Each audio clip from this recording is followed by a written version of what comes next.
જય ગણેશ, ગણપતિ બાપ્પા મોર્યા. આ મેસેજ એટલો ધ્યાનથી તમે સાંભળો. વડોદરા સંસ્કારી નગરીમાં આપણે બાપ્પાને દર વર્ષે ભવ્ય આગમન કરીને લાવીએ છીએ.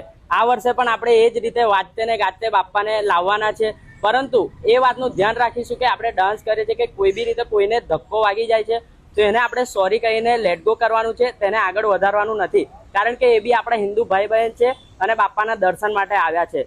અને એક વાતનું ધ્યાન રાખવાનું છે કે આપણે કોઈ પણ પ્રકારનો નશો કે કોઈ પણ પ્રકારનું પદાર્થનું વ્યસન કરીને આવવાનું નથી. 100% સાચી વાત ભાઈ. આપણી સાથે નાના બાળકો પણ આપણી સાથે જોડાય જ ભાઈ. તમને બધાને ખબર છે આગમન યાત્રાઓમાં તો નાના બાળકોનું પણ તમે ધ્યાન રાખો અને કાલ ઉઠીને ભાઈ કોઈને કઈ નુકસાન ના થાય આપણા દ્વારા. બાપાનો તહેવાર એટલે કે ભાઈ આપણે ધામધૂમથી ઉજવવાનો હોય છે. અને બોમ્બે પછી નામ હોય ભાઈ તો વડોદરાનું. તમને બધાને ખબર હશે ભાઈ આટલો સરસ મજાનો તહેવાર આપણે શું કામ બગાડીએ.